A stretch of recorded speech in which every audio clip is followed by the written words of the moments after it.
Good morning and welcome to our fourth part of a four-part series leading up to our Matchmaker. This is Doing Business with Federal Agencies, hosted by Norcal APEX. And we're very, very happy to have a whole bunch of panelists here today who are experts in their field, representatives from their agencies across the US. So you'll be hearing a little bit from each of them, but we have Doneen Williams, Michael DuPalo, Christine Monroe, Gregory Davis, Kristen Ingebretson, and Michelle Morales and Yvonne Morales. So we are going to hand things over pretty quickly to, I believe, Doneen and Michael to start things off with the introduction. But I just want to mention a couple things about PTAC. We're putting on this Matchmaker on Tuesday, and so we've been doing these webinars to prepare everyone. We hope you found them useful if you joined other ones. We are a nonprofit program. We're based at the Humboldt State University Sponsored Programs Foundation up in Humboldt County, where that red star is. That's where I'm sitting. We are funded by the Defense Logistics Agency, as well as other state and local funds. We provide counseling services, custom bid matching, and resources and trainings. So if you want to sign up on our website, you can get access to one-on-one counseling. You'll get connected with a procurement specialist. If your business is located in one of these counties you see in green. So if you're not in one of these counties, you can click on that second link there, aptac-us.org, find a PTAC, and you can find your local PTAC. There's 94 of them across the country. We all provide the same basic core services, which is procurement services, procurement assistance. So that's what we're here for, to help businesses achieve their procurement goals despite any boundaries there may be. So for our clients at Norcal APEX, we can also set you up with custom bid matching. So you work out with your procurement specialist some criteria, what you sell, and then every morning you wake up with an email in your inbox of all of the bid opportunities that the system was able to scrape and bring together and link to you. So it's a nice way of staying on top of those opportunities. And the other thing that you guys know, because you're here today, is that we provide resources and trainings for free. So everything we do is free, but these are free to join for anywhere, for anyone from anywhere. So you don't have to be in our service area. You can be coming from anywhere. And it looks like we have folks from Texas and across the country. So welcome. We're very happy to have you, and making government contracting less intimidating. And so I will go ahead and hand things over to our first two panelists who are going to be giving you a bit of an introduction. Doneen Williams, Small Business Specialist with the VA, Department of Veteran Affairs, and Michael DuPalo is a contracting officer. So thank you guys so much for partnering with us, and take it away. All right, thank you. Hello, that was a great introduction there, James. We appreciate your help, and we always like working with you from the PTAC, just a wealth of information and resources. Once again, we'll be discussing with everybody here today: Christine, Lori, Michael, Christine, Greg, Robert, Renee, Doneen, Cynthia, and Yvonne, and myself. And we'll also, later on in this presentation, we'll include points of contact. So if you have any follow-on questions, you'll have our contact information. Next slide, please, there, James. So today, we're just going to briefly discuss and define our role as small business specialists. We're really advocates, and the basic requirements to become procurement ready, and the government point of access, which of course used to be Federal Business Opportunities, then it was sambeta.gov, and now currently it's just sam.gov. And then each agency will provide us with a agency overview today. Next slide, please, there, James. So first, we're going to talk a little bit about our small business responsibilities. And so this covers all of the small business specialists that you'll meet today. So first, we review proposed acquisitions, and we also recommend small business strategies. So if you're having any issues there, you can always reach out to one of your small business specialists. If you have to write subcontracting plans, we can assist you with reviewing those subcontracting plans. If you just need some counseling on how to get started as a small business or how to interact with the federal government, we can counsel you on that. We also have resources that can possibly help you with funding or how to write proposals. And so you can reach out to your small business specialist for those resources as well. Again, we work with the U.S. Small Business Administration Small Business Administration Procurement Center representatives who can help you with funding and all your small business needs. We analyze and generate subcontracting metrics to ensure that our goals are being met. And so, as you probably already know, we all receive small business goals where we try to maximize opportunities for all of the small business specialists. So for women-owned, hub-zoned, 8A, and the different socioeconomic categories, we have small business goals that we're trying to meet. And so the small business specialists analyze, and then we try to make sure that our agencies are meeting those goals. We provide internal training to technical and procurement personnel on how to increase small business involvement. So we're working with our contracting officers to make sure that they are reaching out to you all. And again, we're trying to maximize the opportunities to make sure that you can participate as much as possible in federal government procurements. And then for events like today, we hold outreach events. So we try to inform you of our agency projects, things that are upcoming. And so we have outreach events like we're doing today to answer your questions and to make sure that we can help you as much as possible. Next slide, please. So now we're going to go over some of the basic requirements. Next slide, please. So as you're all most likely quite familiar with, the DUNS number is initial requirement, and it is essentially geographically located, just stating that that's where your business is located. And just to note that that is going to change here next year. It's going to go from the data universal numbering system to the unique identity identifier.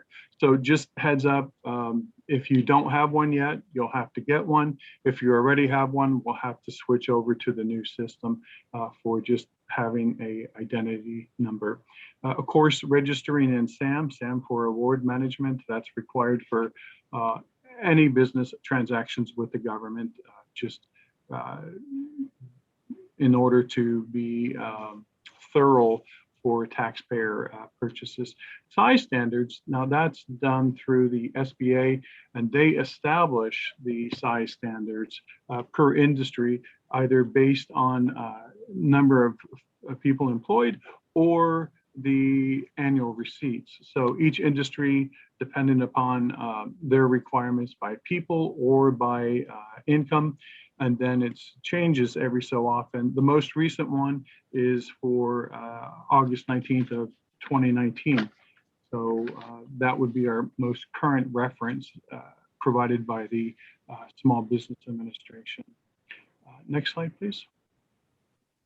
The North American Industry Classification Codes, once again, that is provided by the SBA, and that just helps us to sort of funnel based on the services and supplies or the commodities that you provide as to how to distribute everything and to categorize everything. So based on your specialty, you would search your specific codes, and then from there you could determine what you want to put bids out for, or also, I think quite importantly, to find the size of activity. So if you had a certain NICS code and you wanted to find out how much work the VA did last year, you could look up, drill down and say, well, based on this NICS code, that's essentially how big the pie is. So there's that much work available. And then on the SBA, the specific categories, of course, there's for women, veterans, 8A, mentor proteges. So there's a multitude of programs and categories that the SBA will help you become eligible for to ensure that you're getting your fair portion of the available work out there. Next slide, please.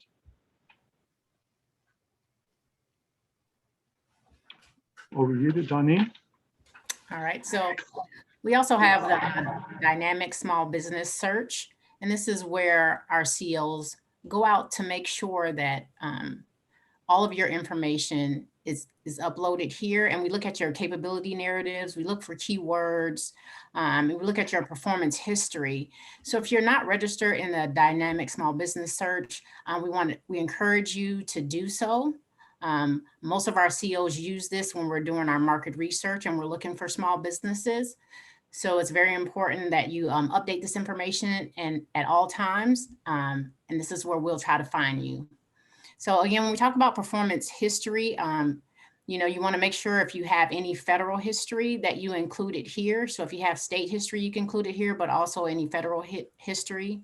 And then under your keywords, for whatever your business type is, if there's more than one keyword, use as many as possible so that we can identify your services or products here.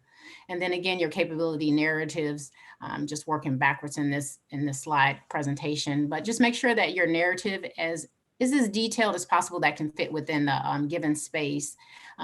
Again, we're doing most of our market research and we generally look at the dynamic small business search tool to find you guys. Next slide. And we're going to talk a little bit about accessing federal contracting opportunities. So next slide. So we kind of just want to give you just some food for thought. And so I'll just read this. It says solicitations don't just magically become set-asides or generally categorized by happenstance. The decision framework begins being constructed at the time market research is being conducted and sources are being sought. And so as we go through the next couple of slides, we're going to talk a little bit about how we decide whether or not a procurement should be set aside for small business. And we want you to know it doesn't just magically happen. There is a framework to how we decide whether or not you as small businesses are available to compete for procurement. And so as we move through the next couple of slides, you'll see how that's done. Next slide.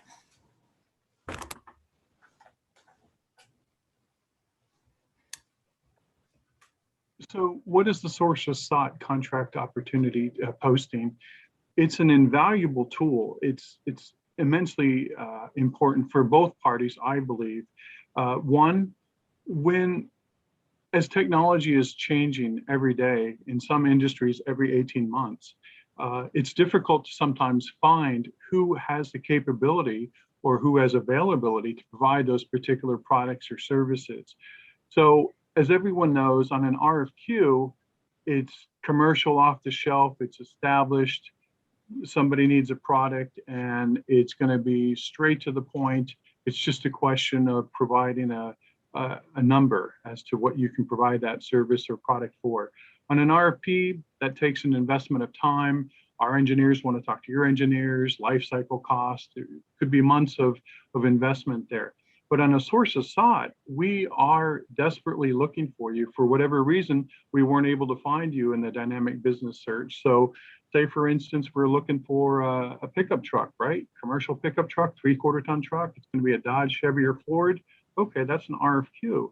But if we suddenly start talking about electric trucks, okay, well, that's a different thing. First of all, who is making them? I saw Tesla has some sort of prototype. I think it's Lordstown has some sort of truck, but I don't know if they're in production yet. So if we need some sort of electric truck or green truck, we're going to put out a sources sought. We are looking for you, even if it's in the near future. Maybe production is set for 2024. Okay, we want to hear from you. So I believe it's a valuable resource for us to attempt to find you, and it's a chance for you to get your name out there. So I think it's often a missed opportunity. And I do realize that there's no money attached to it, but I do think it pays dividends down the road. So sources sought, please do your best to answer and participate on any of those you can. Next slide, please.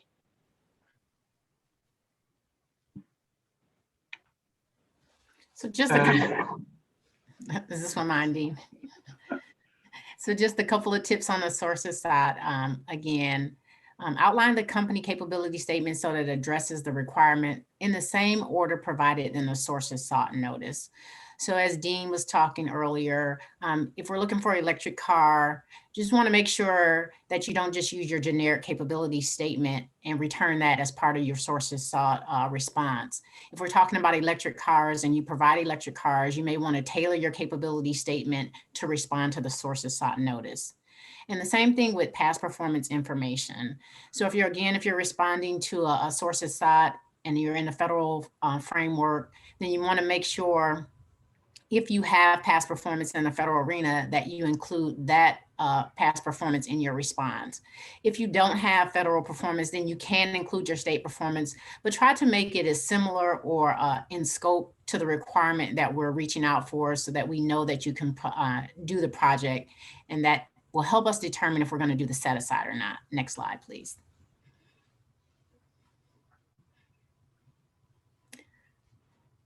So other contracting opportunities. So SAM.gov is a search for procurement opportunities where we post our requirements. So most of you are familiar with SAM.gov if you've ever done business with the federal government. And so if you're not familiar with SAM.gov, we encourage you to do that now, to take a look at that and get familiar with that site. This is where we post our solicitations. This is where we post special notices such as the sources sought. And then we do our combined synopsis solicitation, where we synopsize the requirement of what we're trying to buy, and then we solicit for your responses. Next slide, please.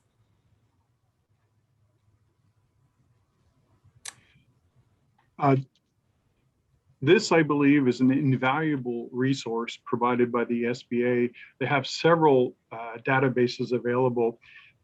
As you may know, the Department of Defense recently bought a big software program for electronic patient records, and the Department of Veteran Affairs bought the same program, so now it will be seamless. And those contracts have in fact been awarded, but the good news is that they're going to be around for the next 50 years, and those programs, those are going to need assistance on the subcontracting portion of that. So if you can't win it, at least be a part of it. And the SBA they have the DoD subcontracting network, they've got the GSA subcontracting network, and they've got Subnet. So they are an invaluable source of information to help you find where the contracts are and who needs help executing those contracts. So I think that that's an invaluable resource that the PTAC and that the SBA provides to help you find more work within your specialty. Next slide, please. Well, and so another resource we have is the Federal Procurement Database System. And so it's really a repository of all of our federal contracting that has an estimated value of over $3,500. And so every modification that we do to a contract is reported in FPDS. Every contract that we do is reported in FPDS. So this is a good tool for you to do your own market research. If you want to look and see what the federal government is buying, who they're buying it from, at what dollar value. It has a really easy search engine on here where you can just plug in either your NAICS code, or you can plug in the item or service that you provide. You can search by whichever federal agency that you're looking to work with. So again, if you haven't been out to fpdsng.gov, please use this website here. And I believe we're going to provide you all a copy of the slides. So I'll go out to this website and do your own market research. And the big thing here is this: if you're looking to do business with the federal government and you're starting up a business, you want to know what your competition is, and you want to make sure that you know whatever the service or product is that you're providing, the agency is actually buying. And this is the database where you can find that information. And then you can find out what your competition is doing and at what dollar value. So this is an invaluable tool for you to do your own market research and get a better footing with the federal government. Next slide, please. Next slide. All right, Dean.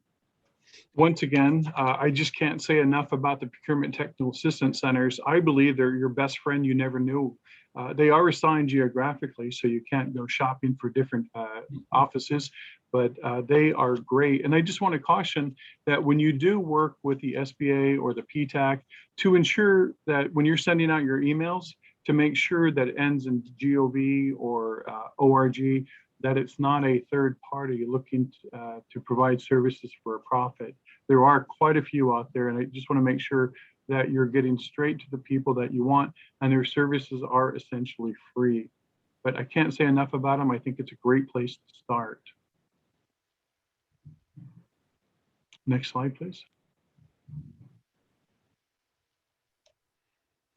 right, so right here, we're just gonna talk a little bit about small business outreach events. And so what we're doing here is just providing you with a list of events that are coming up in the near future. So if you see an event that you're interested in, such as the National Small Business Week, which will be coming in September, or the Navy Gold Coast event, look for emails on that, or just try to Google that event. And if you just can't find what you're looking for, just contact one of the SBLs from today's event, and we'll get you any information that we have on those events. So we're just going to let this stay up for just one quick second so you can keep looking. Keeping the Promise Small Business Conference and Expo.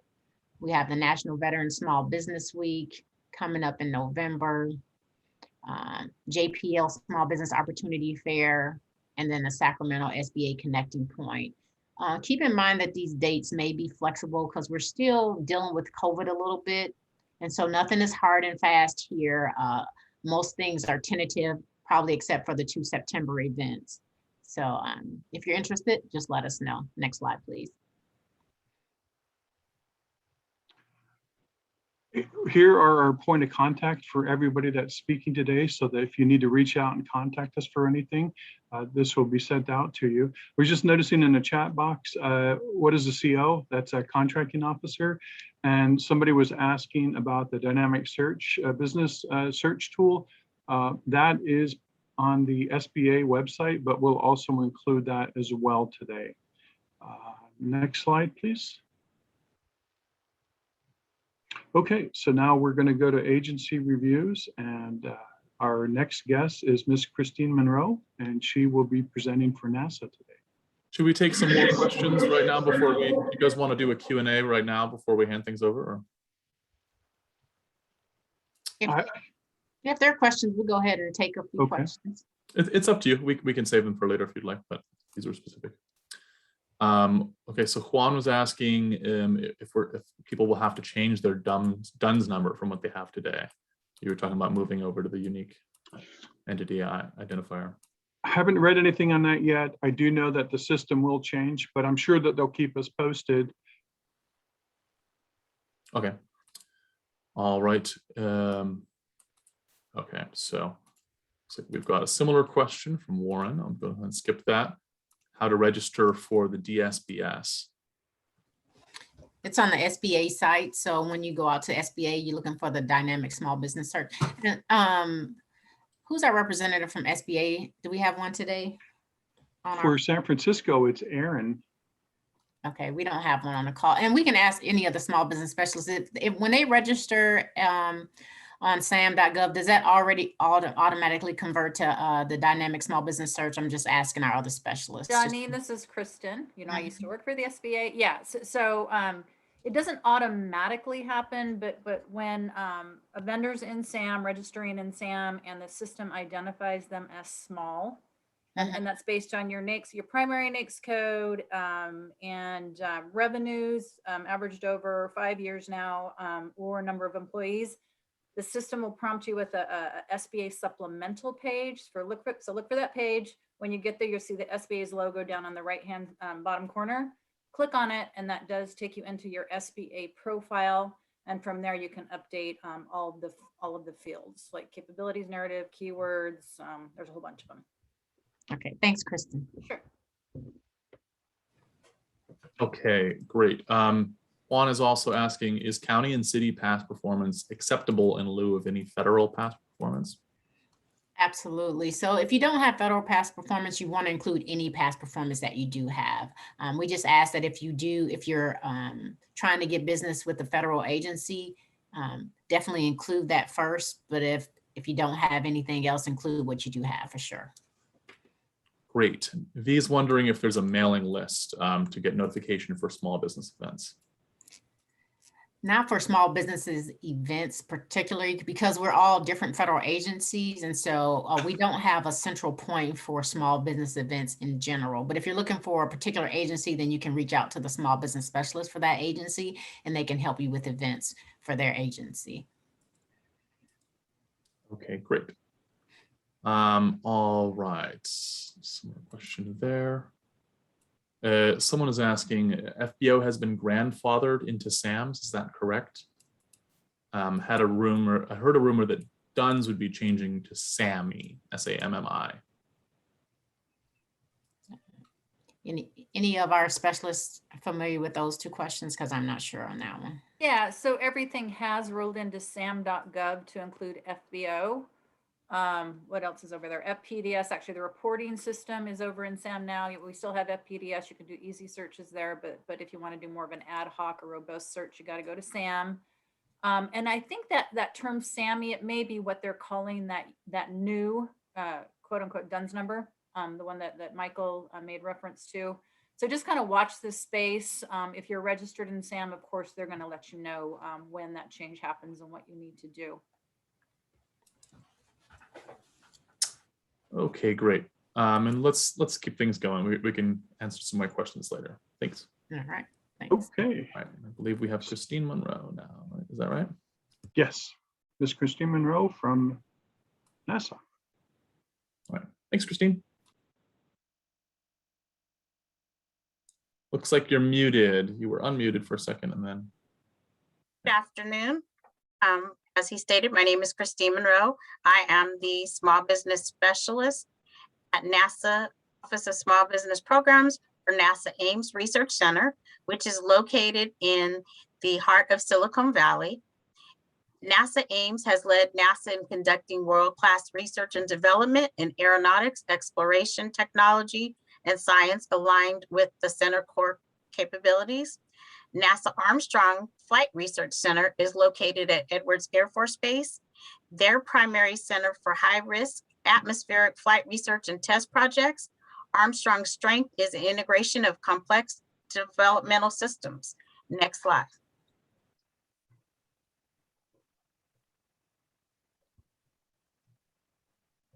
NASA agency mission is in aeronautics, research, human exploration, operations, science, and space technology. Next slide. NASA's mission directorates, this is where you can do business, is in aeronautics research. This directly benefits the air transportation.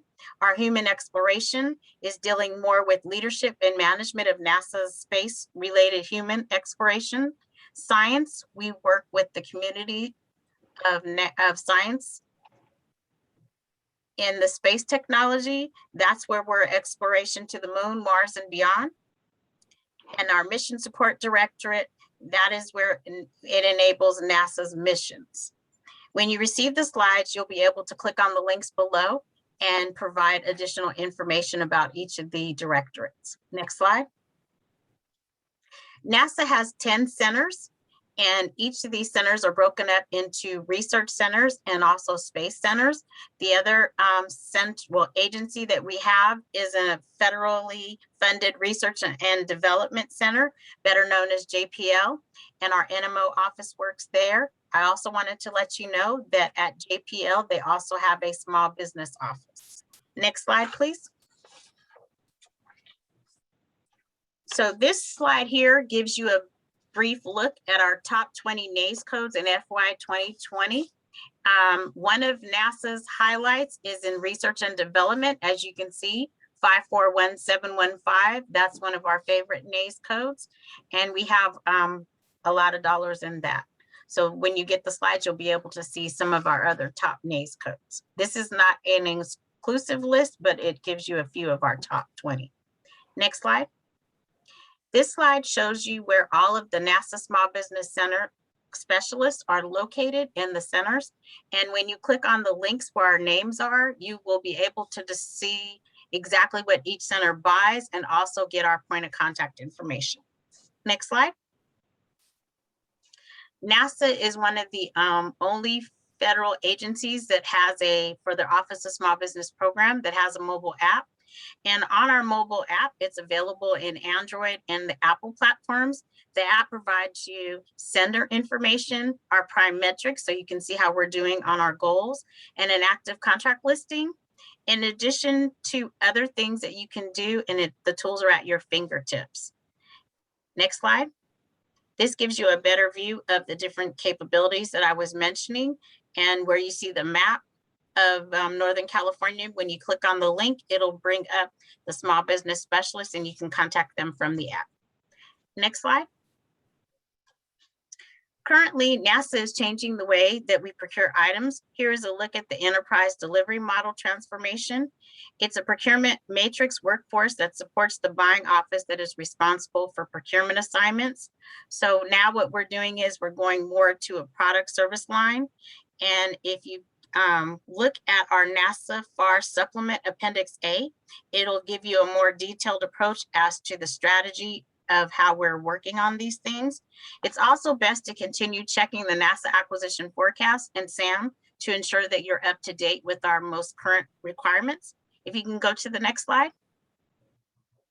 This gives you a brief snapshot of the product service line structure. So as you can see in the green box, the West Coast, Ames and Armstrong, those are the two centers that I support. These are a list of a few of the items that we are going to be responsible for on the product service line. Next slide. This gives you the NASA FAR Supplement Appendix A. Oops, go back a slide, sorry. And it gives you more information as to how to search and do your own research on the PSLs. Next slide. Where to find opportunities, as Michael had mentioned earlier, you can check sam.gov to check to see what opportunities we have. NASA also has an acquisition forecast where we list requirements for all of the 10 centers. If you're doing a little bit more of research opportunities in science and technology, I would suggest getting a link to the Inspires website. And also the SBIR program we have at our center, our agency, sorry. And then we have a NASA active contract list that you can get on the OSBP app. In addition, NASA has a NASA vendor database. It's similar to the dynamic small business search, and you can register and share your capabilities. And the NASA procurement notices, you'll receive those. And you can also use that to the acquisition personnel can research your information on there. Next slide. So as we stated earlier, I wanted to just remind you guys to do your homework. You can reach out to my office. I can help you to build relationships and also point you into the direction of the SBLOs at my center. You need to also make sure that you look at the information about the different centers between the NASA research centers and the space centers and look at our missions. Respond to the sources sought. That's the best way to ensure that we know that you can do the capabilities and use the resources that you have. Next slide. Here's a few more connections. I mentioned before the NASA vendor database. You can look to see what upcoming outreach events I have, the Ames Contractor Council, Armstrong Contractor Councils, and you can make appointments with me. Next slide. And here's my contact information. Thank you. Any questions? Thank you, Christine. Looks like we do have one question for you. Someone was asking if you can provide some additional information on the SBO at JPL. If you go back to slide,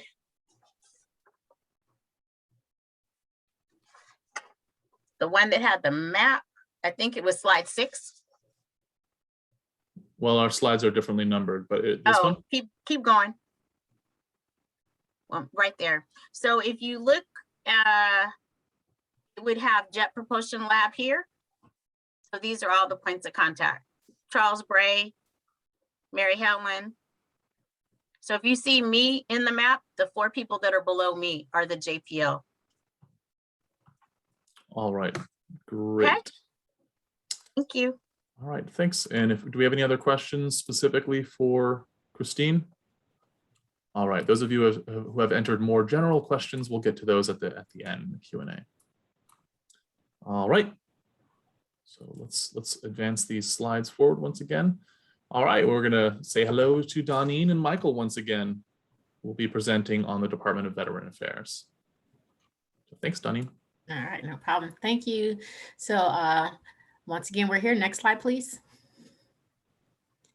And this is just an introduction about me and my history. So we're moving on from that. And then, all right, Mike, want to start us off? Okay. Let me get my camera going here. So I just wanted to say that we support over 5 million veterans at this time. We have 172 medical centers. Of those 172, 143 provide acute care. Some are, of course, more residential based for long-term management of health issues. And this is under VHA, Veteran Health Administration. We also have within the VA the veteran benefit and the cemetery. So we support a vast network from coast to coast. And as a matter of fact, I myself have Nevada, Northern California, Hawaii, and in the Pacific, we have America, Samoa, Guam. We have a vast network of care that we provide for our veterans. Next slide, please. So a little bit about what we buy. So we manage the annual expenditures of more than $15 million in purchasing. And some of our primary products and services include pharmaceuticals, medical and operational supplies, prosthetics, some high-tech medical equipment, and then other critical patient care items such as, again, like prosthetics, and then medical service and staffing. And then we also do real property leasing. And so we buy some of the buildings for our medical centers. And then we also do minor construction under $10 million. Next slide, please. So as we look at where we solicit, and we talked a lot about this earlier where we did the overall overview. So again, the Department of Veteran Affairs solicits on betasam.gov.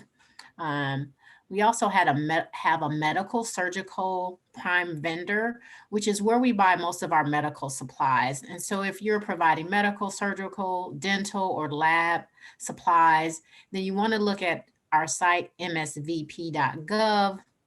And then you'll find out who our prime contractors are. And then you can look to become subcontractors underneath them to provide our medical supplies. VA is unique also that we have a federal supply schedule. It's called the VA Federal Supply Schedule, or FSS. And we have schedules 65, 66, and 621I. So again, if you're doing drugs, pharmaceuticals, you can also look for solicitations there. So you can become a GSA schedule holder with the Department of Veteran Affairs under our federal supply schedule. And so again, we list some of the items that we buy on that schedule. So that's a second source for you for the VA, other than just looking on Beta SAM. You can also look at our VA FSS schedule. And then if you're looking for our forecast of opportunities, you can look at fco.gov, and we forecast what we have upcoming in the future, like a year out. Next slide, please. So as far as our small business contracting goals, they're not mandates, just goals, but we do quite well across the board, being one of the larger government agencies. For small business, we exceed our goals by 4%. For service disabled veterans, we're up 13% above our goals. For veteran owned, 12%, women owned. It's a bit of a challenge for us there. And it's because we have by law, we have a certain approach that we have to follow that we'll show on the next slide in reference to tiers. When it comes to small disadvantage, though, we do, 16%? We're over 0.5%, and for small disadvantage 8A, we're up 16.5%. So across the board, I think we do quite well in exceeding our goals. We're just always striving to look to improve our efforts on women-owned. If we could look at the next slide, please. And so this is determined by law because of our mission statement to support to care for the veteran. We care for the veteran in healthcare and on the business side of the house. And so therefore, because of a Supreme Court ruling, service disabled veteran-owned small veteran businesses get first shot or bite at the apple. They're on the first tier. If we're not able to find 2 or more, you'll hear this rule frequently, then we'll look and consider all veteran-owned businesses. And that would be the second tier. And then after that, the SBA, we follow their rules and we go with 8A participation and hub zones. And then if we're unable to find someone to provide that service or commodity, we then look at all small businesses to include women-owned, and hence now you see the 4th tier. And because of this approach, we feel that that's why we're lacking that 0.5% in our goals when striving to meet contracting opportunities for women. But we're always looking for new ways to meet those goals, and we'll continue to strive forward on that. Next slide, please. So in the VA, we also have other procurement opportunities. And so we just wanted to highlight those procurement activities here for you. So today, as Michael and I briefly were talking about the Veterans Health Administration that falls under VA and what we do, but we also have what we call the National Acquisition Center. And so they are responsible for our high volume multiple award schedule, or our national contracts. And then under the VA, there's also the Technical Acquisition Center that is responsible for our IT solutions. And then we have our Strategic Acquisition Center, which does our more complex VA contracts, and they're more of national contracts as well. And so for the VA, we want to make sure you're getting to the right source. So again, if you're providing IT solutions, then rather than reach out to Michael or I in VHA, the Veterans Health Administration, then you might want to look at the TAC, the Technical Acquisition Center.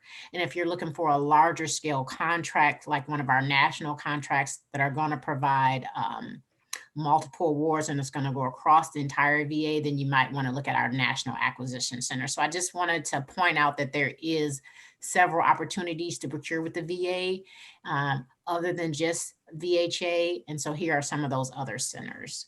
And then also we mentioned earlier that you could participate in our federal supply schedule. So if you have, if you're a GSA schedule holder and you have medical supplies and you want to be part of that group, then you can look at our supply schedules 65 and 66.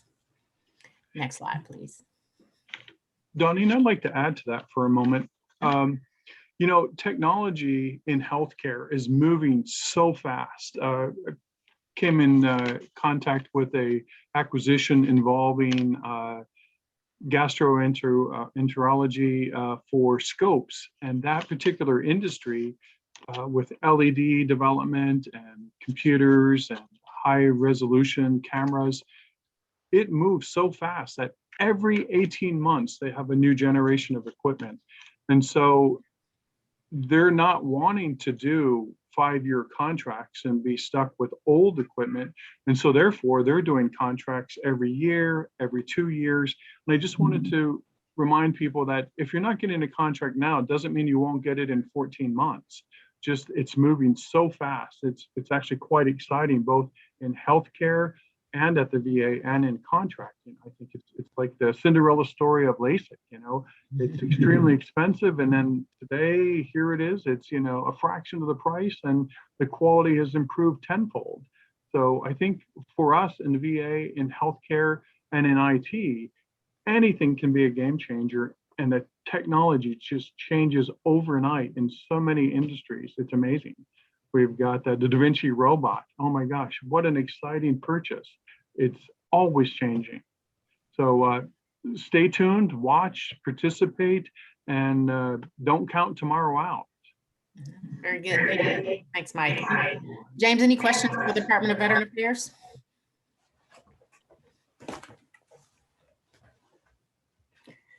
James, do we have any questions for VA? Sorry, I was having a little glitch with Zoom. It wouldn't open. Yes, let's take a look here. VA, what is the VA's budget for IT solutions? I don't have the exact budget. Mike, do you know? I think that you could drill down in FPDS and look under that NICS code. You could go there or reach out to the specific TAC for IT. I believe it's accessible. We just don't have it at our fingertips at the moment. Yeah, absolutely. And that dovetails nicely with another question from Sammy saying, who should I get in touch with for IT procurement? Yeah, so just, can you scroll back just maybe one slide and we'll just show them that. So the Technical Acquisition Center for your questions on IT solutions, IT budget is right there for you. And again, you'll have these slides, but that's where you want to look. Perfect. Okay, question for VA speakers from Warren. We work with UCSF on several of their properties. How will we learn about signage opportunities at the VA properties in the Bay Area, specifically hospitals? They should be posted on SAM Beta, on SAM. Everything that we have goes out through SAM. So we can look to see where they were awarded in the past, but UCSF, their funding is a little bit different because they're coming as an affiliate. That's more of a partnership, and they are in fact a public entity as opposed to like Stanford, which is a private entity. So I guess it depends on who's paying for it within that partnership. So if it's UCSF, they're a state entity, and if it's Stanford, they're a private. But if it's coming from our side of the house, it would be posted on sambeta.gov. And I've dropped that. Well, it's no longer beta SAM, right? It's just sam.gov. They dropped. Somehow it's a habit. Sorry about that. No more beta. Yeah. It's been beta SAM for a while, but I dropped the sam.gov link in the chat. And so a lot of your questions are going to be answered by going there. And as Donine mentioned, you'll have all of these hyperlinked resources later today when I upload these slides. All right, thanks. Does the VA have any interest in new medical technologies, both biomechanical and neurological? Yes. I've mentioned before they do, and oh my gosh, drew a blank. But yes, there are ways to submit proposals that if you have new technology, unsolicited proposals can be accepted. You know, if you've got something that's just breathtaking and out of this world, yes, you can. All right. I believe we have a webinar about unsolicited proposals as well. Right. But it is a whole topic that is a bit nuanced. So if you're interested, talk to your local PTAC about that. The VA does a great deal of research. They have the TBI Center. They have Paralysis Center. They've got the huge Radiology Center. Yeah, they're huge on research and development and partnerships with med schools. So if there's something medically related, we can help you funnel it to the right direction. Okay, and I'm seeing Portia's entering things into the Q&A, but I don't see a question there, Portia. So if you could clarify your question, we can get to it. And then we had some other questions that I think were more general and not directly for the VA. So let's go ahead and keep going. I think Greg we have Gregory up next. Is that correct? Yep. All right. Segue over to Gregory Davis, Small Business Programs Chief. All right. Thank you, James. I wanted to say thank you to the Norcal PTAC for putting on this event, and especially for all the small business points of contact that are on this panel. We are your small business champions. So we all have a wealth of information that we can share with you. And hopefully that'll lead you to getting more government contracts. So a little bit about myself. I am the Small Business Programs Chief for DMEA, or Defense Microelectronics Activity. We are located in Sacramento, California. For those of you that remember where the old McClellan Air Force Base, that's where our site is located. One of the things I do is DMEA is a component for the DoD Office of Small Business Programs. I'm a small business director there. We also are a component for the DoD Small Business and Technology Partnerships Office, and they run the SBIR STTR program. So those are kind of the things I've been doing. I've have over 35 plus years of experience. I've been doing the small business role probably since 2009 in the SBIR program. So anyway, let's go to the next slide. Like I mentioned, we are an R&D lab that's located in Sacramento. We used to be a part of the Cleveland Air Force Base, Department of the Air Force, but now we are with the Office of the Secretary of Defense. OSD used to be under the AT&L, Advanced Technology and Logistics. A few years back, that was split into Research and Engineering and Acquisition and Sustainment. We are now a part of the Acquisition and Sustainment Group under OSD.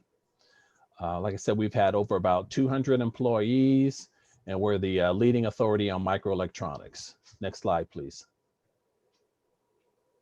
What are some of the things that we purchase? Well, as you see, engineering services, research services, electronics, software, IT, all types of equipment, but we also have various types of facility services as well, you know, landscape, janitorial, plumbing, HVAC, painting. We do a little bit of everything. So as one of the panelists had said earlier, all the DMEA solicitations are posted on sam.gov. So that's where you want to go to see where all of our solicitations are. As you can see, we use a variety of NAICS codes there. And so we try to, you know, do everything that we can to be the small business champion that you guys need. Next slide, please. All right. I don't know if they talked about this, but there are government-wide small business contracting goals. And so as you can see, you know, they're in place to ensure the small businesses have the maximum practical opportunity to compete for contracts with the federal government. So each federal agency has annual goals for participation. And then the last slide down here kind of tells you kind of how it's broken up. There's some statutory goals, 23% for prime contracts, 5% for WOSBs and SDBs, and 3% for hub zone and SDB OSBs. Next slide, please. Just to show you about DMEA and how we've been doing in FY20, well, DMEA and DOD. For DOD, we did almost $81 billion in contracts last year. For DMEA, that was $81.6 million. Contracting actions for DOD was 1.7 million contracting actions, and we did 138. Prime contracting dollars, as you can see for this year, and this is as of May 10th, so it's probably gone up since then. DOD is kind of halfway there, 40.6 billion. I can probably guarantee you that has gone up. And DMEA is at $23.5 million. The contracting actions so far this year, 1.1 million for DOD and 47 for DMEA. As you look at our goals and our achievements, our goal, prime contracting goal is 1.5. One of the reasons why it's so low is that we have a large IDIQ. So what we try to do is we try to incentivize the large primes to work with you guys. And we'll talk a little bit about that as we go further. Last year, we did very good. We did 7.17 was our goaling. And this year, I just checked our latest numbers, we're up to 4%. So we're doing pretty good in terms of our prime contracting goals. Next slide, please. Some of these things you guys have already heard of. One of the things we have at DMEA is we have an internal database. And so if you email me your capability statement, I put you into our internal database for future opportunities. And then when you send that to me, I send you additional information for prime and subcontracting opportunities. What was I going to say? One of the things that I like to do is give you a list. We have 8 large prime contractors. And so what I do is I give you the list of those people that you can contact for subcontracting opportunities. So sending me a capability statement is great because not only does it get you into my database at DMEA, but also we send you additional information, which also includes a annual procurement forecast. So some of these things are some of the market research tools. Some of them are already talked about, FPDES, NG, Dsbs, SAM, as you saw, Fed BizOps. So these are all the tools that we use when we do our market research to find companies like yourself. Next slide, please. here are some of the upcoming acquisitions. One of the things I do when you send me your capability statement, I give you a procurement forecast of what DMEA is doing. So our prime contracting opportunities, all of our opportunities will be posted on sam.gov. We also have a DMEA current opportunities page. That information will be given to you when you send me your capability statement. I mentioned earlier the subcontracting opportunities. We have two IDIQs. One is for a small business. The other is for the large primes, you know, the Raytheons and Honeywells and Northrop Grummans and Lockheed Martins. It's a 10-year ordering period with a max ceiling of $17.5 billion. One of the things I want to say about this is that by you sending me a capability statement, I put you in touch with those 8 large primes. And so basically, those are opportunities for you to have subcontracting opportunities because we incentivize the large primes to do business with you guys. So it's very important that you contact me, send me your information so I can give you this, the list of people to contact. When you contact them, they'll know what you're talking about. The main goal with the large primes is getting into their database. That's the main thing that you want to do. As I mentioned earlier, the SBIR, the STTR program, we also run that at DMEA. There's 3 broad agency announcements a year. DMEA typically participates in the first broad agency announcement, which usually is in the November, December timeframe. So right now we're currently developing topics. And so if you choose to participate in that program, you would submit proposals for phase 1. As you can see, phase 1 is a 6-month period of performance for about 167.5K. If you get an award for a phase 1, you are then invited to submit a proposal for a phase 2. So it's possible that you can get 2 awards through the sitter program. And like I said, we put our topics out every year in the November, December timeframe. So I send you additional information on that too when you send me your capability statement. Next slide, please. All right, so short and sweet, but the main goal I want to say is that I am here for you, and we want you guys to have opportunities. Like I said, the DoD, we did over $80 billion in work with small businesses. And so there's a lot of work out there. So we want your business. And so as some of the other panelists have been saying, it's just a question of how you guys get the information, how you market yourselves. And then I also encourage you to attend outreach events like this one and others. Probably I think later in the year, they're going to start having events in person again. At least that's the intel I've been getting. So I'm pretty sure in 2022, we will probably start going back to outreach events. And so you want to look at the various outreach events that are specific to your company. Say, for instance, IT, or let's say you're a tech company and you're into, let's say, the cyber program. You know, there are different outreach events that you can attend to maximize your opportunities to get government contracts. All right, that's it. Thank you for your time. Any questions? Thanks, Gregory. That was a good presentation. I don't see any questions specific to the DMEA. Okay, so here we got one. Can states, I'm not sure if this is for DMEA, maybe you could tell me, can states connect with out of the country vendors? How about DoD? Say that again. That may not be. States can connect with out of the country vendors. How about the DoD?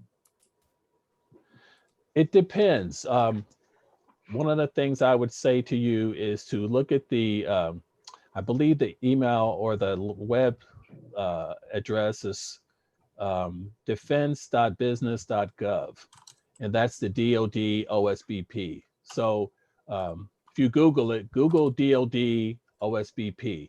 There are some overseas opportunities that do take place, but you want to make sure that you know all the rules of engagement. But that's a good website to go to, especially as you're looking forward to overseas. Now, I will say for the SBIR program, most of the SBIR work that's done is for US companies. So there's, you know, with anything, you just want to make sure you know what the rules are, the rules of engagement. Okay, great. Do you require FIP's certification for certain IT equipment? Well, it would depend on what the requirement is. So once again, when you look at the solicitation, be sure to look at what the solicitation is asking you.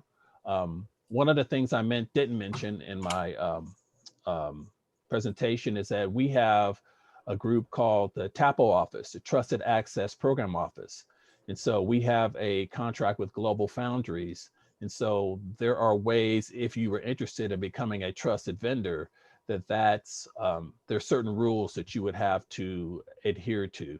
And a lot of that information, like I said, you know, if you send me your capability statement, I will send you additional information. But as I said, it's really just about knowing what the rules of engagement are. And as long as you know that, you're fine. All right, thanks. And one more question here from Warren. DMEA seems very technical, but Gregory did mention facilities. Can you share some of the facilities related products or services your agent typically requires? Sure.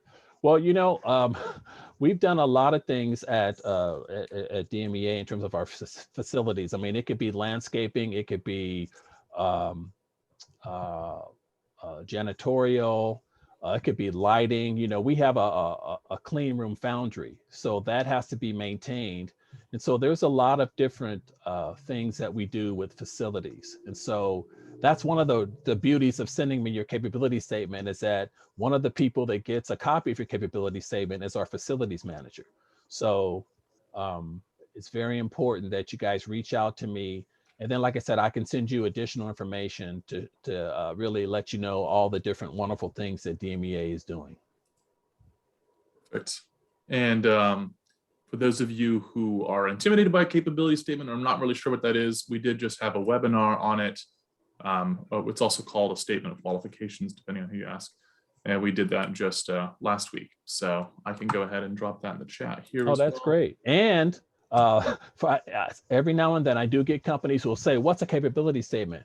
Well, I have information. I have a template that I show you.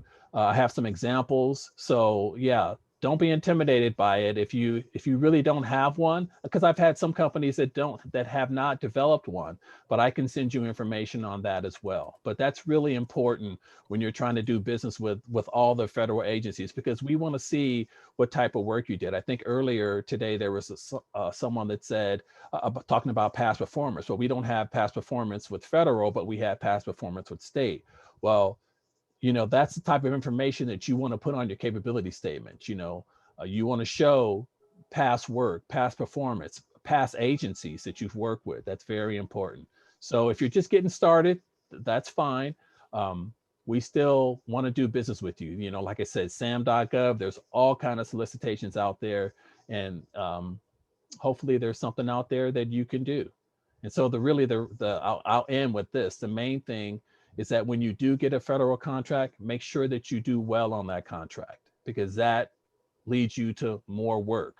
So, you know, when you do get federal contracts, and then the other thing too, is like a lot of us, like I said, DMEA specializes in microelectronics, but you know, if you work in construction, I can steer you in the right direction of federal agencies that do construction or other type things. So that's a good thing about the network that we currently have with the NorCal Small Business Specialists, is that we can steer you to the right organizations.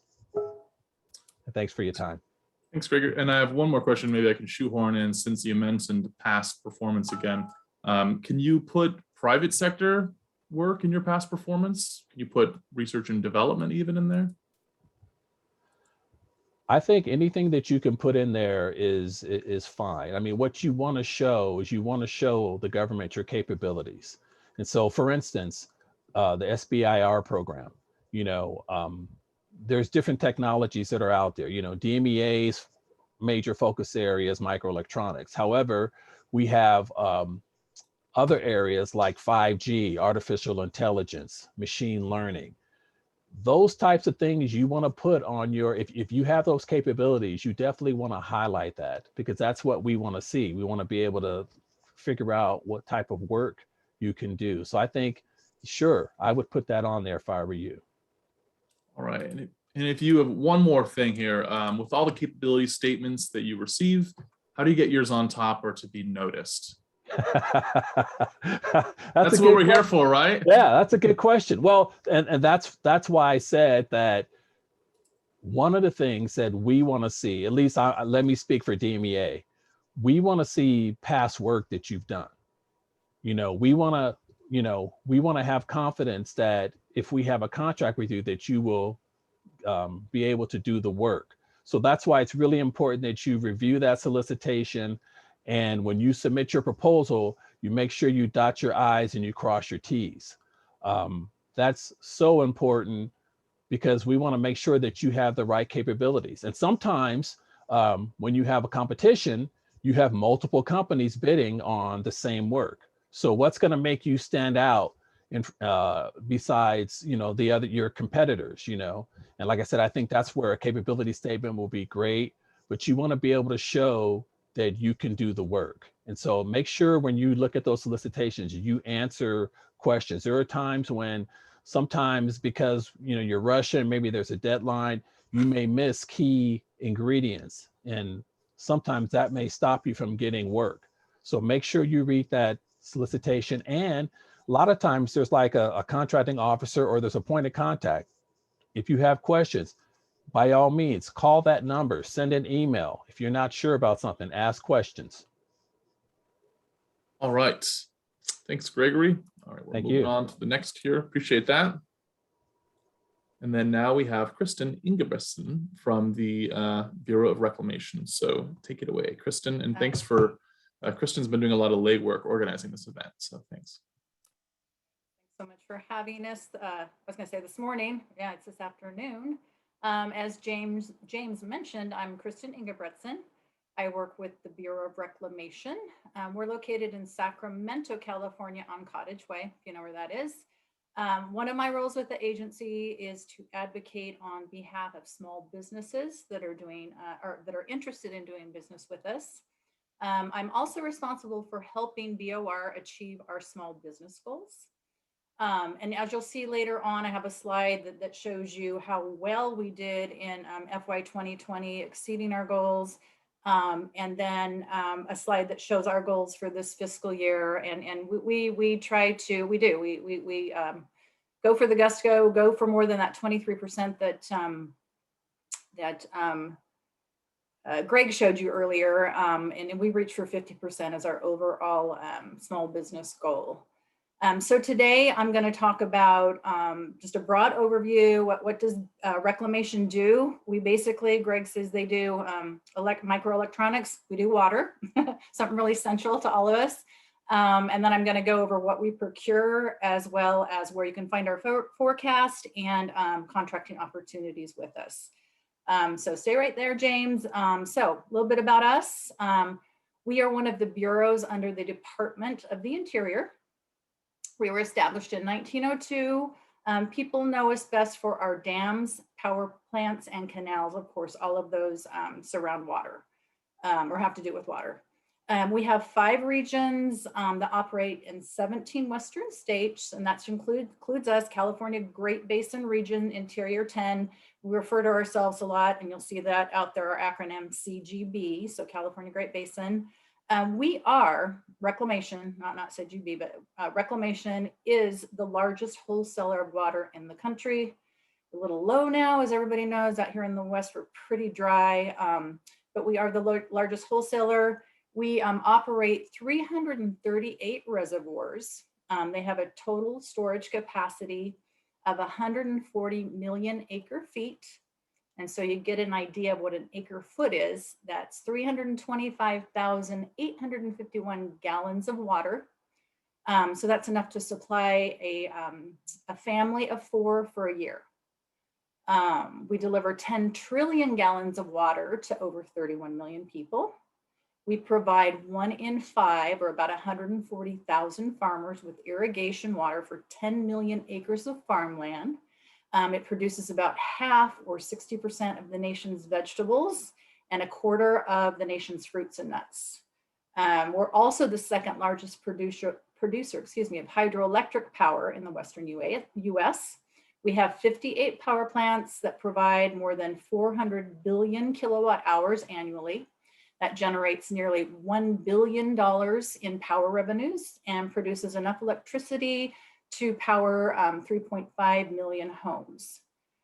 We contribute about $63.9 billion into the economy and provide over 456,000 jobs. You can visit our website there, you see at the bottom for more information. A little bit more too, I typically put up a map slide, but I was limited in what I could show. So I just want to go over really quick. We have CGB ourselves. We have 6 regional offices. We call them our program offices or area offices. Northern California area office.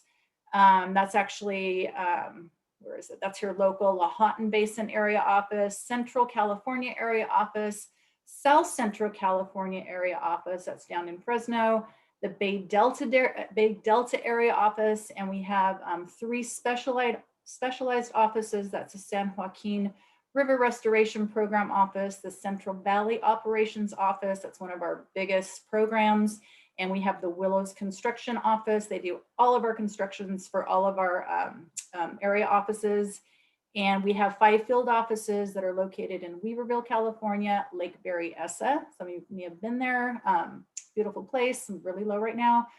New Malones Lake, CW Bill Jones Pumping Plant, and the Tracy Fish Test Facility. Next slide, please.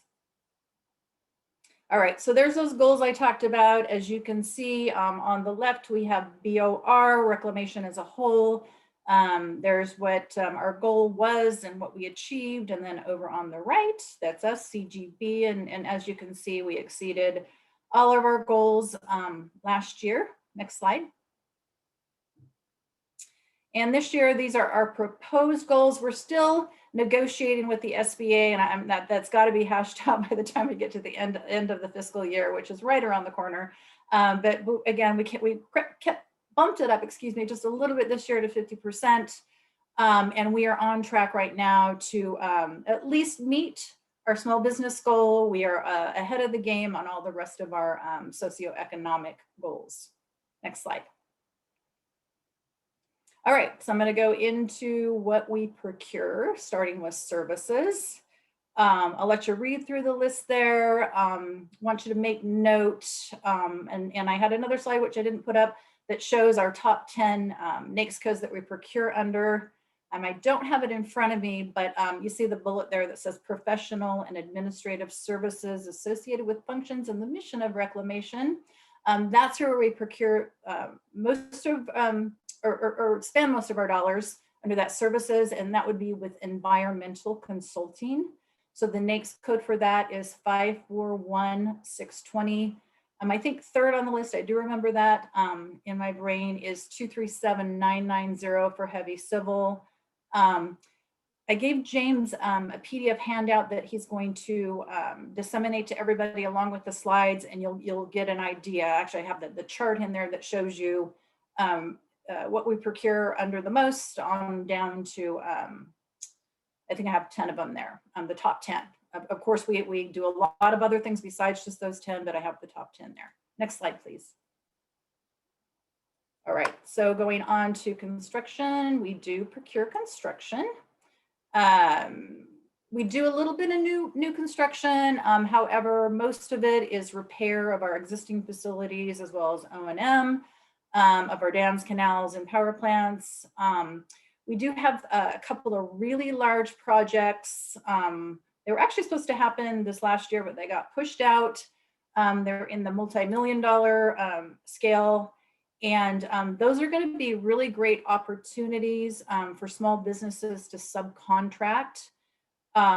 So look for those opportunities on our forecast. I will show you where to find that later on.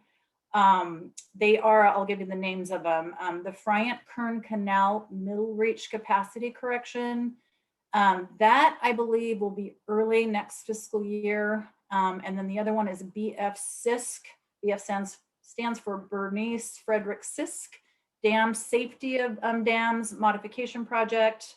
And that'll be again sometime next year, I do believe. So watch for those for subcontracting opportunities. Yeah, next slide, please. Okay, so we also buy a lot of commodities to support the mission that we do. So you can read through those there as well. Many of these are smaller dollar items that we're going to buy on a government purchase card. So that's typically anything $10,000 or less. However, there's other thresholds, which I'll cover. I think it's on the next slide, show you the breakdown there of what can be procured on a government purchase card. And it's really important that you do accept one these days, really easy to do. You can even sign up for a PayPal account. And we at BOR, if you do it via PayPal, will absorb the fee there. But you know, there's many other ways that you can set up your credit card processing these days. But super important, agencies procure billions with a B dollars worth of products, services, even construction on the government purchase credit card. Next slide, please. All right. So just a little different twist than others. I just want to make sure, I used to work for the SBA, maybe you heard me mention.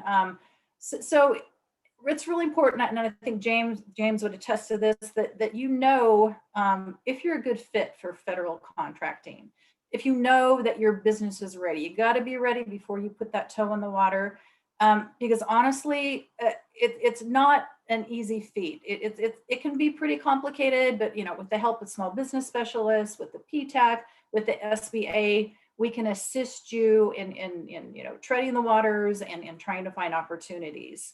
But some things that you should look at, you should ask yourself is, do you, let's see, do I have this in my notes? I had this on my other slide. I will just skip over that. So determine if you're a good fit, you know, make sure you've got some experience under your belt. As people mentioned, it doesn't have to be federal contracting experience. It can be, you know, other public as well as private entities, get that experience. You can find out who your target market is as far as federal agencies go in a few places. And that's real important because you don't want to go out and market to everybody. You're not going to be a good fit for everybody, to be honest with you. So some good places to go and look, I've got them listed there, are the SAM data, contract data reports. That used to be under FPDS, as I mentioned earlier. It's now located there. You can do a pretty robust report if you're good at data mining. You can get in there, do some tutorials and figure out how to get some really valuable data. These are all places where you can go and find awarded contracts. So this is past history, so that you can see who procured what it is that you sell in the past, and you know, go after them for their business. Some other places to look, again, FPDS, you can still go there and do an easy search, they call it, and find information on awarded contracts. USA Spending is another place that actually is fed from FPDS. Oh, that's what I wanted to say. So are you ready? Do you have the government contracting experience? I talked about that. Doesn't have to be federal. And doesn't even have to be, you know, in the government if you don't have that yet. It can be in the private sector. Do you have adequate cash flow? Do you have the working capital? Do you have that inventory to be able to, if you're awarded a federal government contract, you might not get paid right up front and right away. In fact, you probably won't. So do you have the adequate cash, the working capital to float that contract until you get paid? If you're in construction, do you have the bonding capacity to fulfill that contract? Because we do require bonding. Let's see. So you answered yes to any of those, to all of those. Then what you're going to do is go ahead and define your products and services. Those are what we call your NAICS codes, Northern American Industry Classification Systems codes. There's the website there. You get a copy of the slides. You can go directly to that link. You can go there, type in a keyword. Keywords come up with what industry, what NAICS code, what industry you're in. Those are going to go into your SAM profile. People have mentioned on your capability statement. That's how the federal government speaks as far as industry goes. We want to see your NAICS code. People have mentioned the DUNS number. Go ahead and obtain the DUNS number. That will change sometime next year. So kind of watch this space for that. Once you've obtained your DUNS number, you got to have it first. Go to register in sam.gov. And I mentioned earlier, when you're in there filling in all the blanks, checking the boxes, putting your NAICS codes in there, your PSC codes, you will be prompted to fill out your SBA profile in the dynamic small business search. Go ahead, do that. Make sure you utilize that, fill in everything that you can fill in that isn't grayed out. The grayed out stuff is already populated from stuff that comes over from SAM and from Dun & Bradstreet. So fill out everything you can. It's your keywords, capabilities, narrative, put your bonding in there, special equipment. This is a place too where you can put your past performance. They term it something differently and now it escapes me, but go ahead and put your past performance in there. If you have federal, start with your federal. If you don't, and you have state or local, put that next. If you don't, then private. And I always tell people it's a public database. So when you're in there, it's going to ask you to list your point of contact for the contract, their phone number, information about them. You don't need to put that because that's going to allow your competitor who can go into this database and look at you to reach out to the agency that you won the contract with. So you can leave that blank or even put available upon request for the contact information. And that would be for federal agencies. We can call you and find out who that was. Or we have a system, if you've got past performance, we can look into called CPARS. But yeah, just don't let your competitors know, kind of keep that close to the vest. And again, here's that accept government purchase cards. And I promise to break it down a little bit more for you. So I mentioned we purchased billions on or with the government purchase card. We purchased service, supplies, and construction. So the breakdown is for supply purchases and professional services not subject to the Service Contract Labor Standards. And a lot of you may know that as the Service Contract Act, SCA. That threshold is $10,000 on a government credit card. Service purchases subject to the Service Contract Labor Standards statute, that's $2,500. And then construction purchases that are subject to the Construction Wage Rate Requirement statute. And most of us know that as Davis-Bacon Act. The threshold there is $2,000. So that's your breakdown there. All right, next slide, James. All right, so a little bit more about small business resources and marketing tools. Again, I mentioned identify your customers, so who buys what you sell through all those different places. If you're going to like SAM, contract data reports, FPDS, not sure about USA spending, you can search for CGB, California Great Basin Region Under Reclamation under our contracting office ID. You will see that listed there, especially in FPDS, or you can just put it right in the easy search link. Our office ID is what you see there, 140R20. That's going to pull up everything that we have out there. Well, that would be past. And then if you go to sam.gov for solicitations and other sources SOT notices, you put it there, then it'll bring up all of our postings there as well. So there is where we post our forecast. Everybody does it a little bit differently here that you've been listening to today. We post it there. It's actually GSA's acquisition gateway. There you got the hot link there. It's in the PDF that I gave to James that he'll hand out as well. So go there and I'll show you how to drill down so you just get our list. Otherwise, you're going to get everybody's. You can drill down by the agencies that post there. That would be DOI, GSA, of course, and Department of Labor, DOL. SAM.gov, mentioned that. That's a single point, the single government point of entry. We call it the GPE for federal government procurement opportunities over 25K. We at BOR, we post anything $15,000 and up to SAM.gov. So you know, make sure you're looking there at SAM.gov. I know there's more things I want to say about SAM.gov.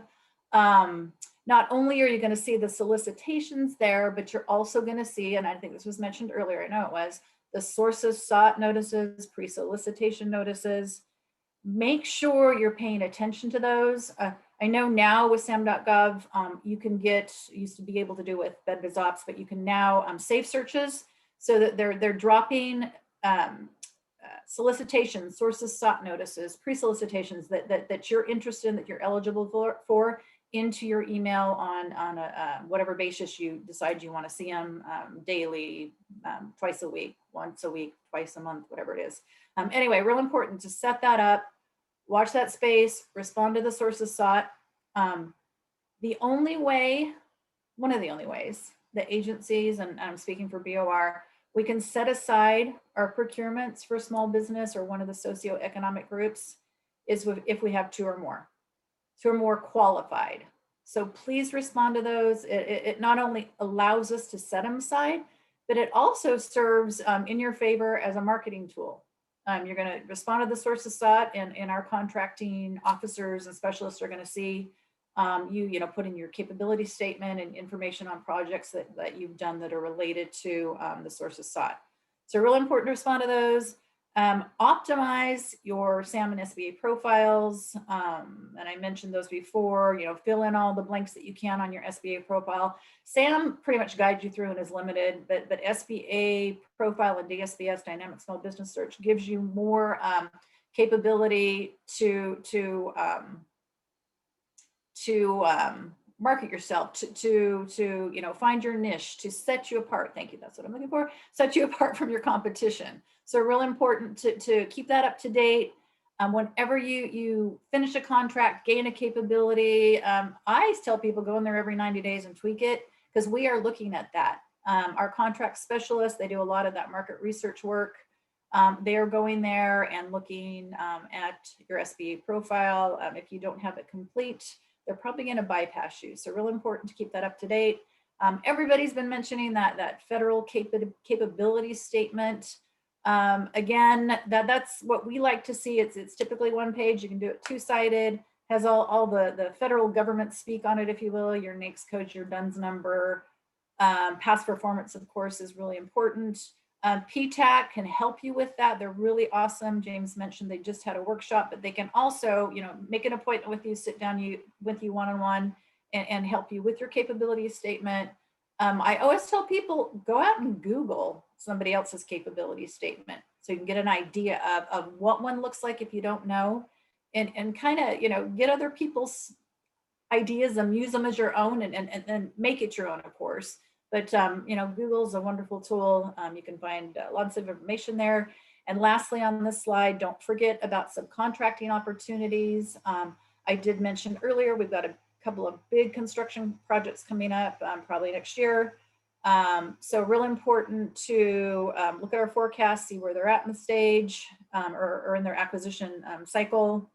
And then once they get posted to SAM.gov, make sure you find out who they were awarded to so that you can market to them, be on their team.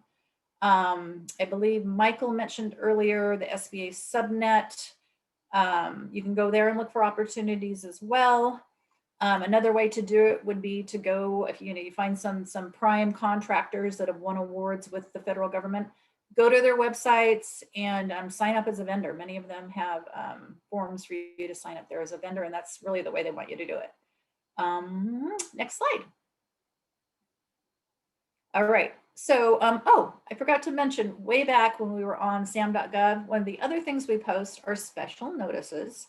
And what that means is we'll post things about upcoming small business events, industry days as they're known. I recently posted one, California Great Basin region. We're having an event on August 11th.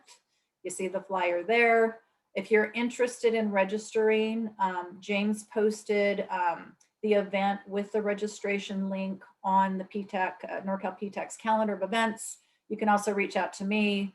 That link there where it says register today, I don't think that's clickable from the slide. So either go to PTAC's, Norcal PTAC's website to register or reach out to me and I'll get you a link.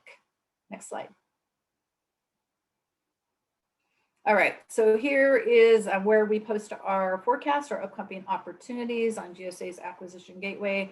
On the left, if you want to pull up just California Great Basins opportunities, you got to go in this order.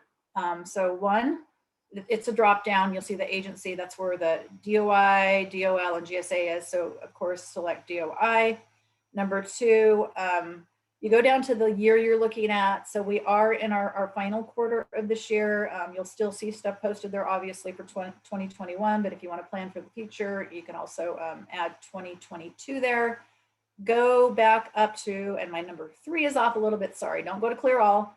Go back up to where you see California Great Basin.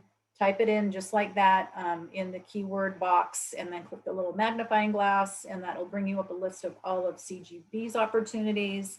On the right, I downloaded it. You see that results to CSV. I downloaded it to an Excel spreadsheet, and I actually consolidated it. I got rid of some of the columns that weren't necessary. So it looks kind of like that, but you can do a search, get it onto a spreadsheet there, and track our opportunities there on our forecast.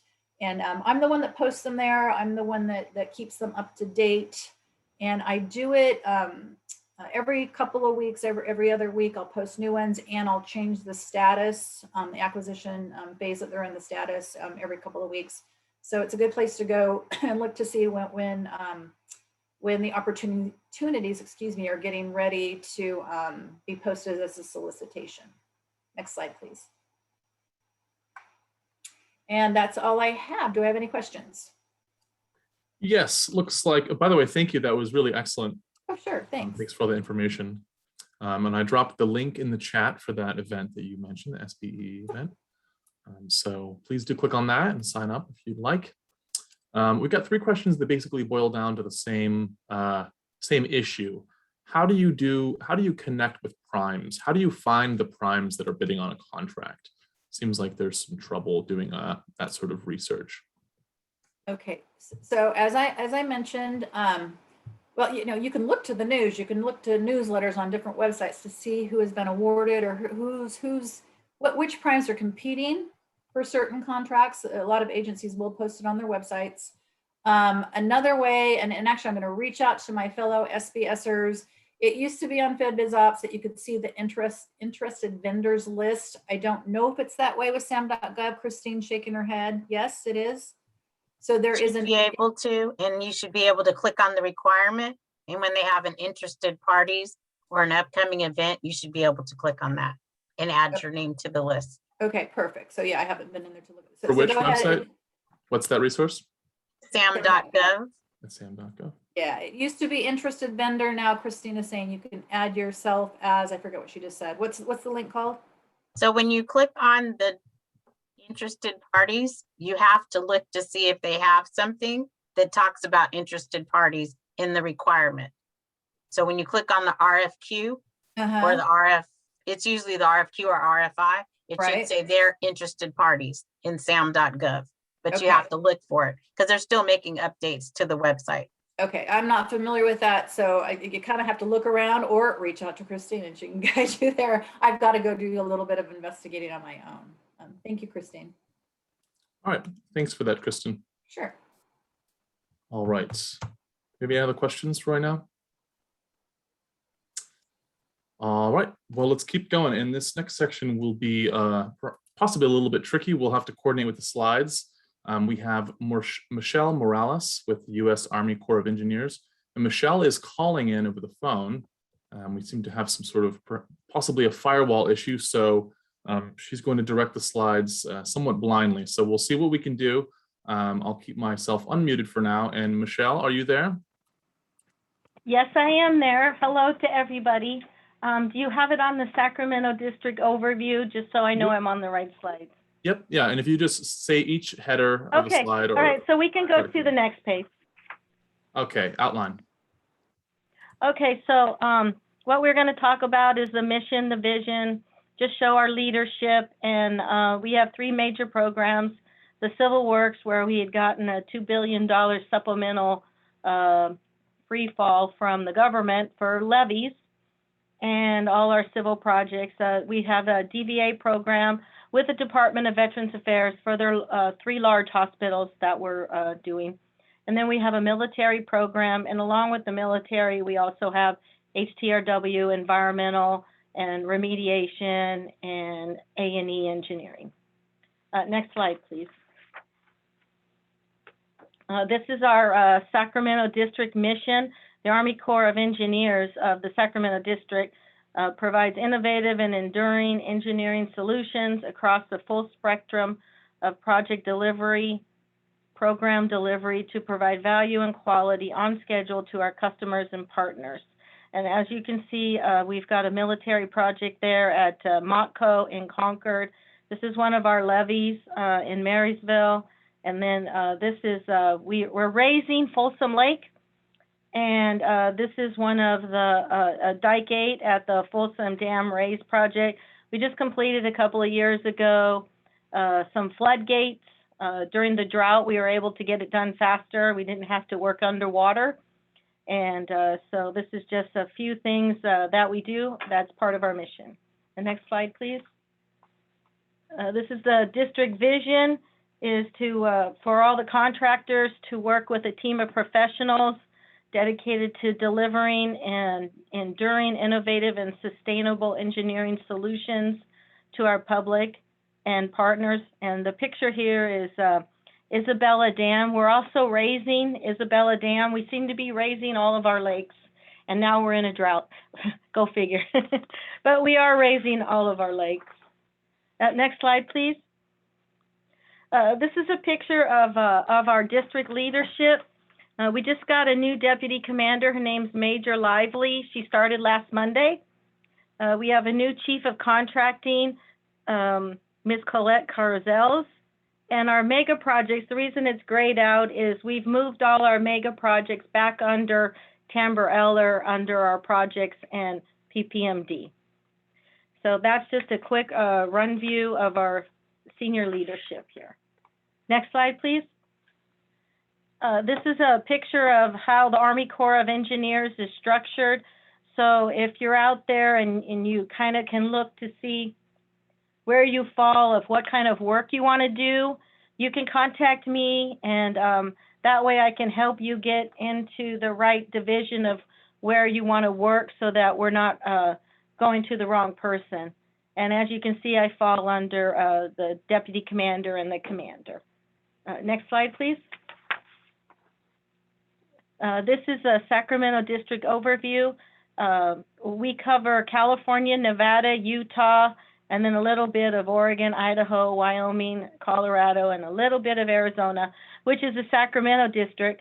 The Los Angeles district covers Southern California, Southern Nevada, and Arizona. We have San Francisco district, which covers the coast, and then we have the Albuquerque district.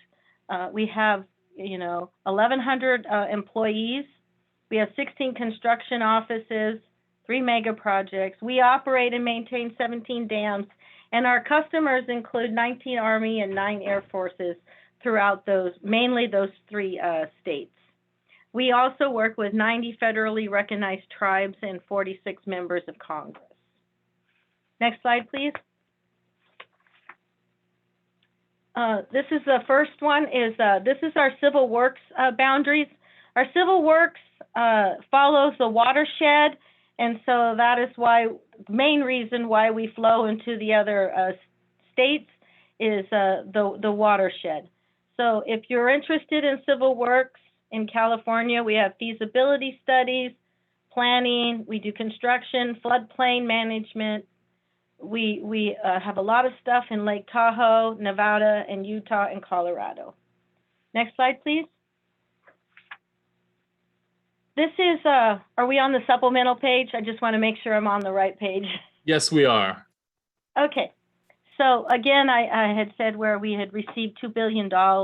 We have 5 years to spend all that money. So we're desperately trying to, since 2018, spend this money updating the levees. As you know, the Sacramento Basin is all around a floodplain. And so these are some of the projects that are ongoing, and We've got Success Lake at Tuolumne River, Isabella Dam, Folsom Dam raise, some levee projects, and the Marysville Ring Levee. That is just some of the projects. I've got a forecast that you're going to hand out later, right? Correct? Yes, Okay. Next slide, please. we'll be providing them on our website with the slides and everything else at norcalptac.org. And then also, as I get it updated, I'll send you throughout the year our updated forecast for your customers. Next slide is the Isabella Dam, and that is just showing that we had the project was $635 million, and they're always looking for subs. So, I mean, maybe, I know they put their team together, but it doesn't ever hurt to contact the prime and see if they're still lacking and needing some help. So I just wanted to give a little bit of help on to show the Isabella Dam. Next slide, please. For the business with others for the Department of Veterans Affairs, we're still working on doing the seismic upgrade and clinic expansion to the Reno VA. We're building a community-based outpatient clinic and columbarium in Alameda County. I think we're about to put out the first solicitation on that. And then lastly, in Stockton, we're building the Livermore realignment and closure, Livermore, Stockton, Fremont, California. And so as you can see where the three are located, and those will be ongoing, I think, up until 2025. So there'll be a lot of opportunities for subcontracting, and a few of the things I believe in Stockton, Livermore will be small business at a later date. Next slide, please. This is our military program. We've got, I've listed all of our customers on there. So if you see any of the opportunities on there and you're interested in some of our customers, if you could send me an email, I can hook you up with the correct people. And on the forecast, you can see if there's anything that you're interested in, and just get a hold of me and I can help you out. And I don't know if I have any other slides on there, do I? No, you don't. That's the last slide there. Okay, lastly, I didn't get it to you. My computer keeps freezing up. I wanted to talk a little bit about how much dollars that the Army Corps of Engineers has spent as of, let's see, what's today? The 15th, as of last Friday. So the South Pacific Division, again, which flowed through all those states, we've spent $853 million, and of that, we've awarded $365 million to small business. And Sacramento District has awarded $154 million to small business out of $284 million. So it's 43.25% of our dollars as of Friday. So we're doing pretty good in that. We've awarded $54 million in SDB, $5.7 million to the service disabled vet. And the two categories we've struggled with for a while, we're doing a lot better in. The women-owned small business, we're at $42.8 million as of Friday. And under the Hub Zone program, $19.5 million. So we have a robust small business program. I'm very engaged in always wanting to help small business. So if you have any questions for me, I'm ready. All right. Awesome. Thank you so much, Michelle. You're very welcome. Thanks for joining. We don't have any questions right now. Feel free to enter them, but for the interest of time, let's go ahead and get to our last agency overview from Yvonne Morales, who's here from the National Park Service. Thank you so much. Thank you, and I will try to be quick, as I know everybody's been sitting for a long time listening to presentations, really great ones. If I could get the next slide, thank you. So hi, everybody. Good afternoon. I'm calling in from Lassen Volcanic National Park right now. So if you hear any noise in the background, I apologize. We have a couple active construction projects going on, and I'm hoping the internet stays good. It has been out here in this remote park. So next slide, please. So my name's Yvonne Morales, and I'm the small business specialist for what we still refer to as the Pacific West region of the National Park Service. I usually sit at Point Reyes National Seashore in the Bay Area, and I've been with the Park Service for 22 years, and all of that time in our region here. And just a little bit about our region. Our region spans 106 degrees around the globe and includes more than 60 National Park Service sites within 8 different states, and then also some territories. So we have Guam, American Samoa, as well as the Northern Mariana Islands and the Pacific Islands as well. So our contracting opportunities expand in a wide variety of locations. Next slide, please. So just a little bit about the National Park Service if you don't know. Whoops, we can go back one. Thank you. The National Park Service is made up of about 423 sites right now. We span across 84 million acres. We have parks in every single state, and we extend, like I said earlier, into territories, which include Puerto Rico, the Virgin Islands, American Samoa, and Guam. So we protect a lot of acreage. And so although I'm the small business specialist for our region, I do work with all of our other regions. So if you ever have questions about any of the other regions and parks that we have in those, please don't hesitate to reach out to me. Next slide, please.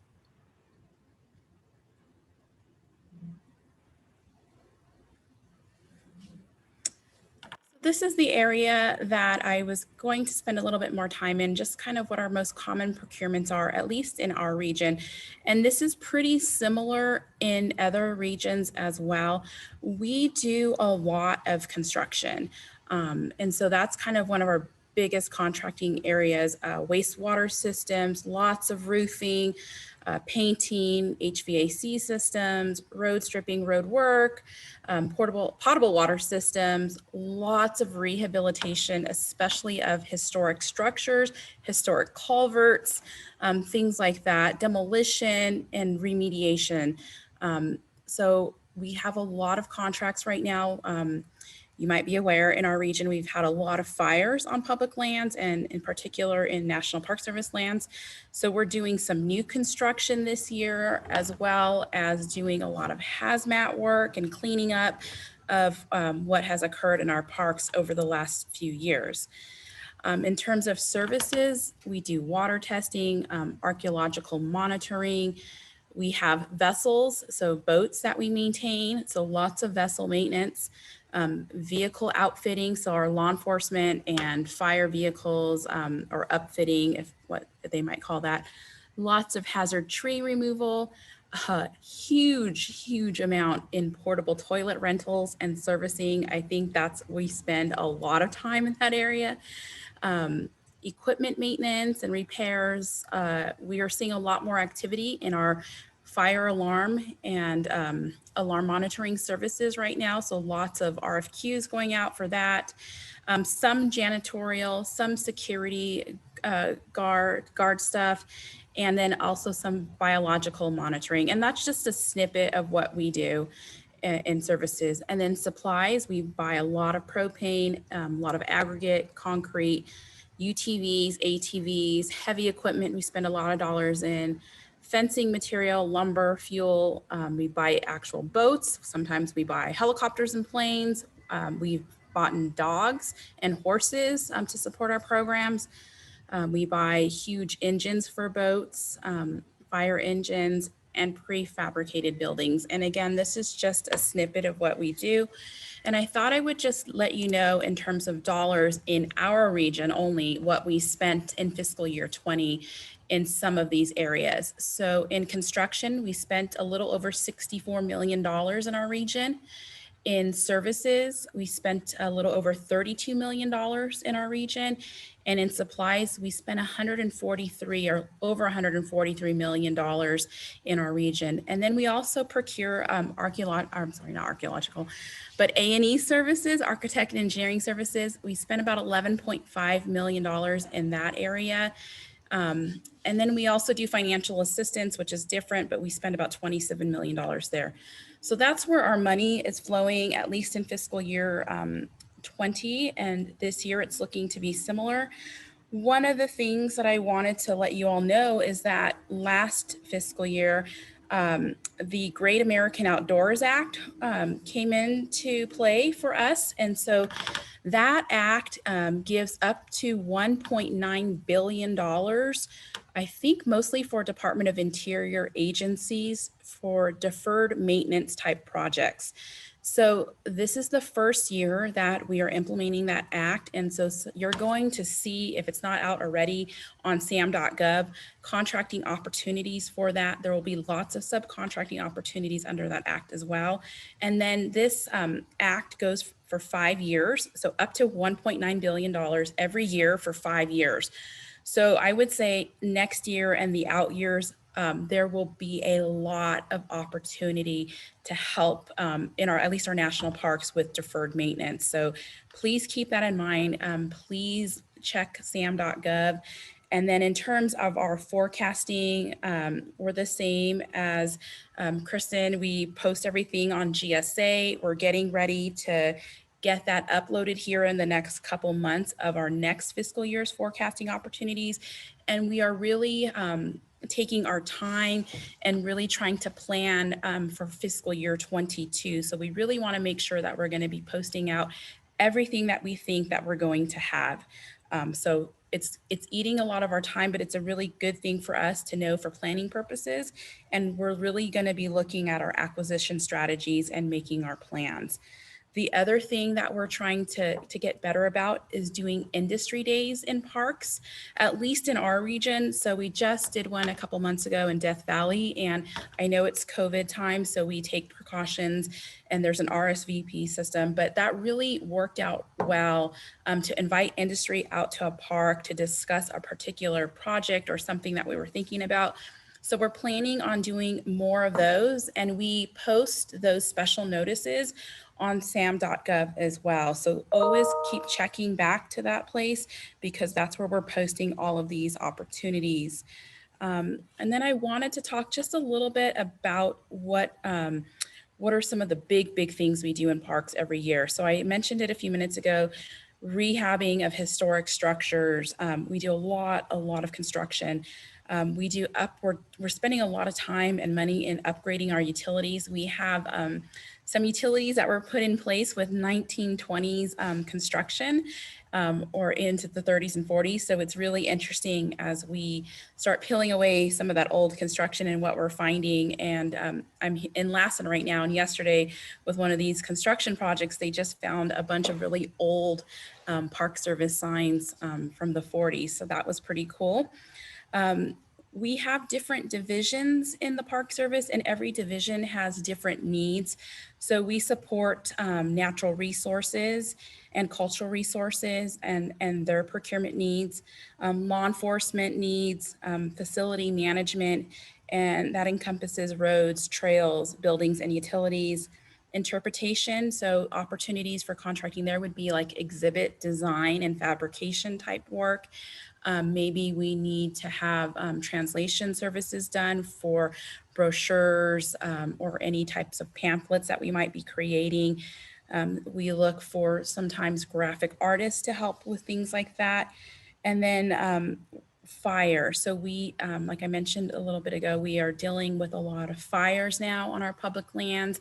And with the National Park Service, we are seeing more opportunities there for contractors to help us in emergency type situations. And if you provide those services, I would be really interested in talking to you about that and just trying to build a list of vendors to help us when we have these disasters and we need help right away.